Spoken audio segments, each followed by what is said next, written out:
Okay, here's a problem. We're going to draw the shear moment diagram. You can see that we have 2-point loads, a uniform distributed load, and we got a pin and a roller. So the first thing I want to do is find my reactions at the pin and the roller. There's no horizontal force, so I'm not going to worry about the horizontal force at A. So in your book, this was B. So I'll call this BY, and this was AY. Also, while I'm here, I'm going to go ahead and find the concentrated equivalent of that distributed load to help me with my statics. So the area of that curve is 5 kilonewtons per meter times 6 meters, so that's 30 kilonewtons. I'm going to sum moments about B to find my reactions, so I'm going to worry about this little distance, which will be half the distance, or 3 meters. I probably could do this with my head. I think the answer is going to be 25 for the reactions, but we'll go ahead and check it real quick. So let's sum moments about B. Speaking of that, on the exam, I'm going to suggest that even if you can maybe see the reactions, like you think you know what they are, please write the equation anyway. It's just going to help you in the exam. If suddenly you just write the reactions down, oh, reaction today is 25, and it's wrong, then I'm going to clobber you. But if you write the equation and I see, oh, you just missed the number, I have some way to gauge where you made your mistake. Now, if you just write the answer down as 25, well, and it's right, I can't really be that critical of you. But if you're wrong, it's one of those, it's kind of all or nothing. You've got to be right, 100% right. If you don't feel you're 100% right, then don't just write the answer down. Show your work. You'll know what happens. You do not. So, summing moments about B. I'm going to start with this outside force here, this 10 kilonewton force. What kind of moment does it create about B? Negative. So I'll start off with 10 kilonewtons, and it has a moment arm of 3 meters. Then the concentrated equivalent is positive, and that's 30 kilonewtons times 3 meters.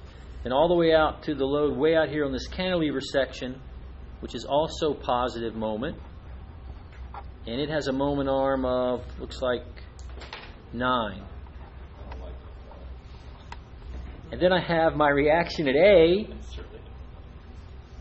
which is going to create negative moment. And it has a moment arm of 6. You started at moment B because it was a roller. I just started at moment B. I could have started at A. Okay. So what is this? Let's see, that's 30 plus 90 is 60, 150, I don't know, 25? Yeah, should be 25. Should be 25. Yes. Anybody get that? Check me. So that'd be 25 kilonewtons. So I have AY. And then I'm going to go ahead and quickly sum forces in the Y direction. Again, I probably know that it's going to also be 25, but I'll do it anyway. So I have AY plus BY, my two reactions acting up. And then I have 10 kilonewtons, 30 kilonewtons, and 10 kilonewtons acting down. I feel like we should have lifelines for the kids. What? Like our phone friend. Is that what's going to happen when you're working at and designing a bridge and you get to a crucial stage? You're going to stop and call somebody and say, hey, I need your help on this. Hopefully it's 25. Well, you know, school is an interesting simulation because it's not what you'll encounter in the work environment. You'll probably rarely be asked to, as an individual, take complete responsibility for everything. You'll work in a group. People will check your work. It'll go through multiple layers of review. Even then, it could still be wrong. I mean, other people may not work at it as well as you. So, I mean, it is kind of an odd simulation. Remember, this is not engineering. This is fundamentals of engineering. This is a credential. You can go to someone and say, I have a degree in engineering from an accredited university. Now train me to be an engineer. Right? You need 4 years experience minimum to even be classified an engineer by the state of Tennessee. So you're going to have to work with a professional engineer for 4 years. You can't even call yourself an engineer. When you get a degree in engineering, it's illegal to call yourself an engineer. In fact, until you pass the FE, you can't even call yourself an engineering intern. You're just a person with an engineering degree. Yeah. I have a PhD in engineering, and I'm not an engineer.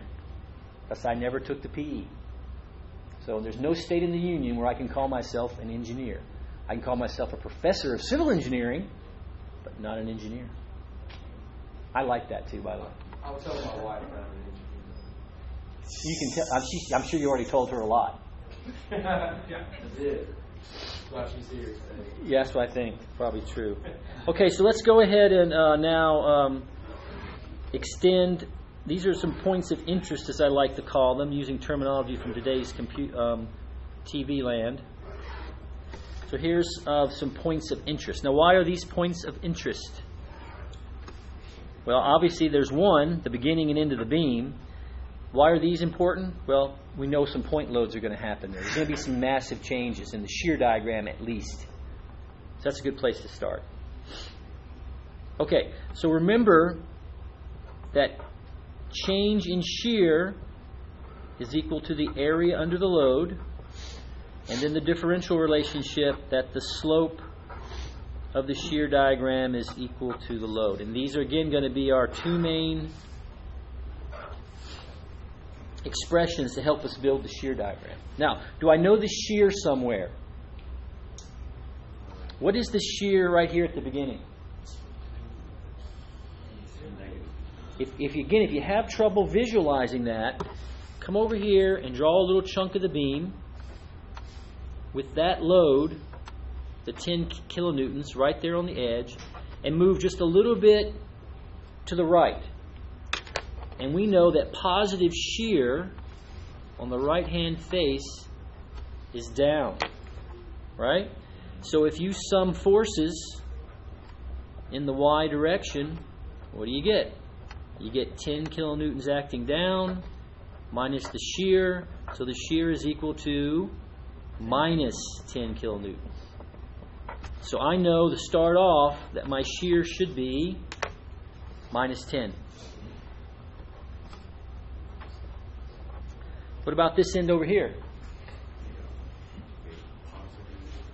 Well, I could do the same thing in my head. I could draw another little shear diagram, or a little blob of the beam. This time, looking at the right edge. And again, a little differential chunk. And I'll look at shear on that face is positive, like that. So what should the shear be there? The shear is positive 10. So I kind of know where I'm going just by looking at I have a start, have an end. Now I just got to make those two connect. I left off my units here. This should be kilonewtons. Okay, so let's apply our reactions here, our expressions. The change in shear is the area of the load. So what's the area of the load in the first 3 meters? 0. So that means I'll stay at 10. The slope of that curve is the load. The load is 0. 0 slope. So again, I have constant shear. Now what happens as I move from the left side to the right side? I have a reaction at A. What is that reaction? 25 up. So negative 10 plus 25 brings me to 15. Okay? Now, what's the change in shear over this 6 meters in the middle? Well, it says it's the area under the load curve. What's the area under this rectangle? We've actually already calculated. It's 30, but it's down. That's negative 30. So I'm going to go 15 minus 30 brings me to minus 15. Now what's the shape of that? Well, the slope of the shear diagram is the load. What's the load? Well, it's constant and it's negative. So here's a constant slope that's negative. Now as I move from the left side to the right side of BY, what is BY? It's 25 up. So negative 15 plus 25 is 10. The change in shear from here to here is the area under the load curve. What's the load? 0, so no change. So 10 plus 0 is 10. All right, I matched the endpoint.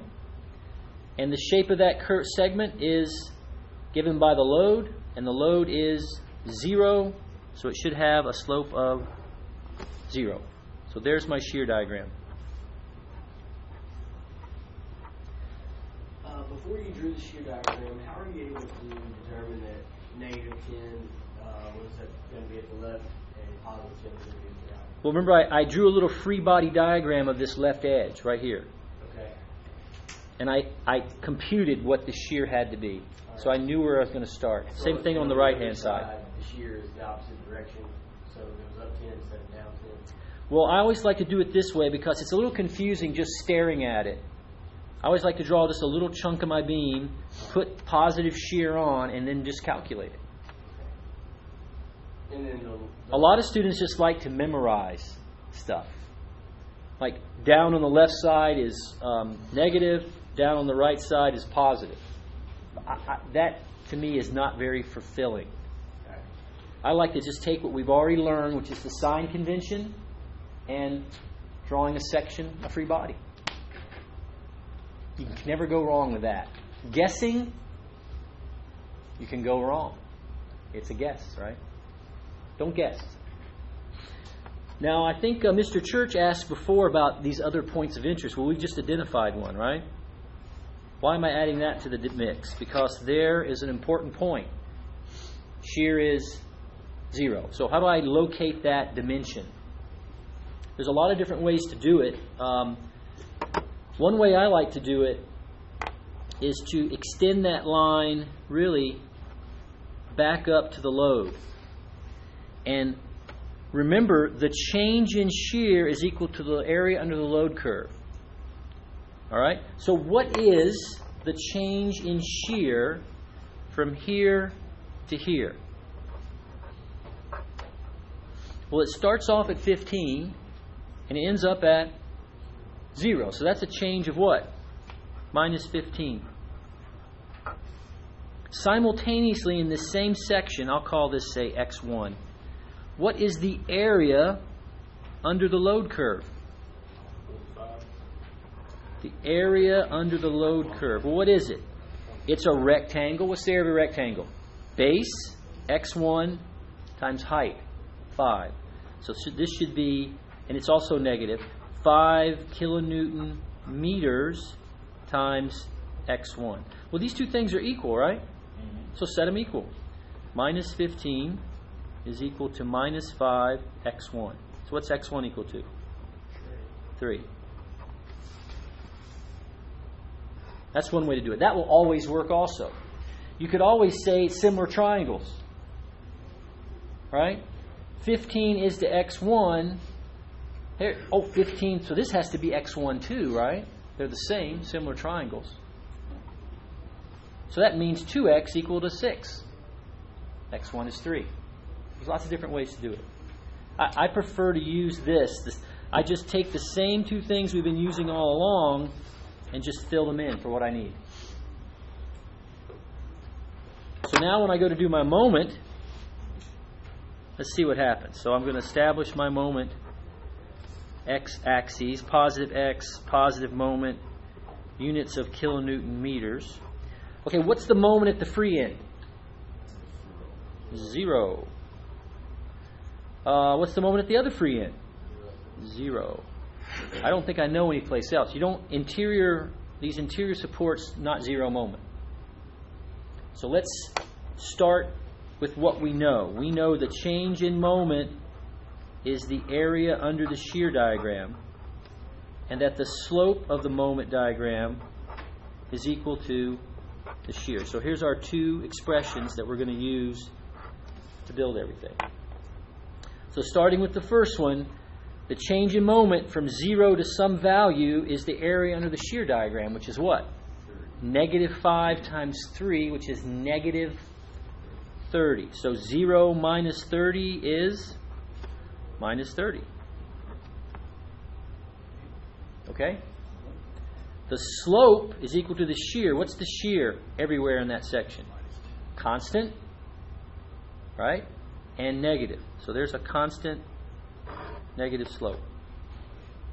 So why was that negative? Why was that, you say, 5 times 3? No. Remember here, the area under the shear diagram. So here's the section we're looking at, the first 3 meters.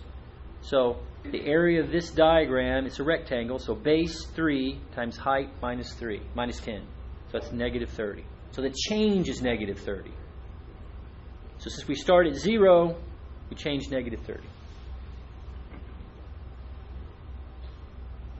Now, the change in moment from here to here, which is this 3 meters, is the area under this part of the curve, right?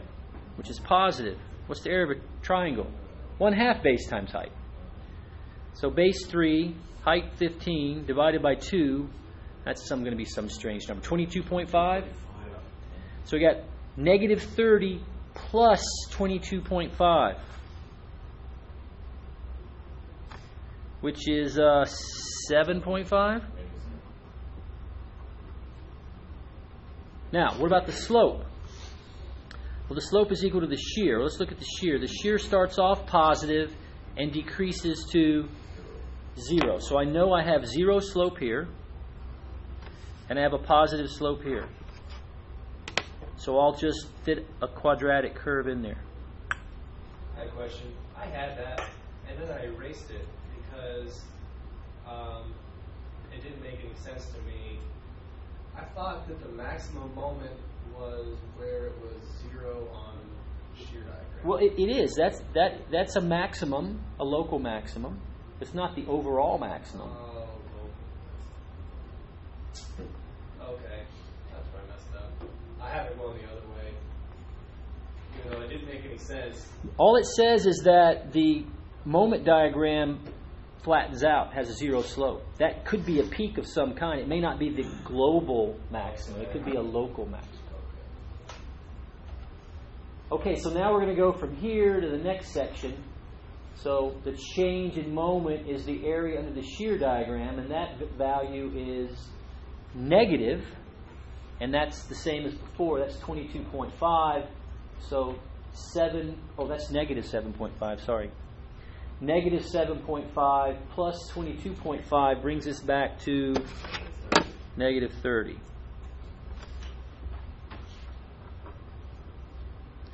Now we look at the slope of the moment. It starts off at 0 and gets to a large negative value.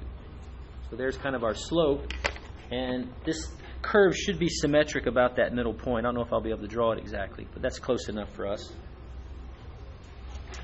And then finally we'll finish it off.